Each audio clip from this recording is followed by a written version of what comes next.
अस्सलामु अलैकुम। ज़कात इस्लाम का तीसरा रुकन है और ज़कात से हम अपना माल और दौलत पाक करते हैं। और ज़कात के मानी तरक्की या नशो नुमा के भी हैं, यानी ज़कात देने से हम अपने माल में बरकत लाते हैं और इसकी मदद से अपना माल बढ़ाते हैं। तो नाज़रीन, जैसा कि आजकल नज़र आ रहा है, अमीर अमीर से अमीर तर होता जा रहा है और गरीब गरीब से गरीब तर होता जा रहा है। शायद इसकी वजह यही होगी कि अमीरों से ज़कात गरीबों तक नहीं पहुंच रही,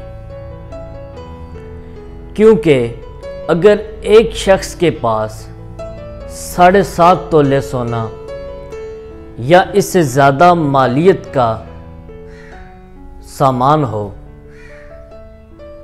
और उसके पास उसको गुज़रे 1 साल गुज़र चुका हो और वो उसकी ज़रूरियात ज़िंदगी से बढ़कर हो, यानी कि खुराक, लिबास, रिहाइश, इलाज, सवारी वगैरह से बढ़कर हो, तो उस पर 2.5% ज़कात है। यानी अगर एक शख्स के पास 1 करोड़ रुपया है तो उस पर 2.5 लाख रुपए ज़कात है। तो नाज़रीन, अगर यही ज़कात गरीबों तक पहुंचती रहे तो शायद गुर्बत बहुत कम हो जाए। इसके अलावा भी हमें मुसलमान होने के नाते, हमें एक इंसानियत के नाते गरीबों की इमदाद कर सकते हैं। अगर एक शख्स की आमदन 5 से 6 लाख रुपए माहाना है और वो हर महीने एक गरीब को 20 से 30 हज़ार या 40 हज़ार रुपये में एक छोटा सा कारोबार शुरू करके दे दे, तो वो इससे अपना रोज़गार चला सकता है। लेकिन उस अमीर आदमी को उससे कोई फ़र्क नहीं पड़ेगा। इसके अलावा दौलतमंद एक और काम भी कर सकते हैं।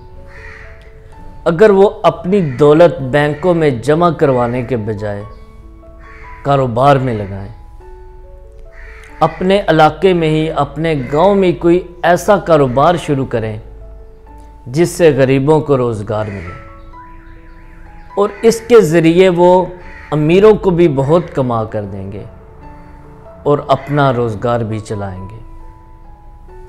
नाज़रीन, हम शादी ब्याहों पर लाखों के बजाय करोड़ों में खर्चे कर देते हैं और हमें पता ही नहीं चलता। चंद चीज़ें तो हम ऐसी इस्तेमाल की होती हैं जो इतनी महंगी खरीदते हैं सिर्फ एक दिन के इस्तेमाल के लिए। अगर हम वही चीज़ें मुनासिब कीमत पर ले लें तो जो उसमें से पैसे बचेंगे उससे हम एक गरीब की बेटी की शादी कर सकते हैं। नाज़रीन, हमें इस बात पर गौर व फिक्र करनी चाहिए। अल्लाह ताला हम पर रहम फरमाए।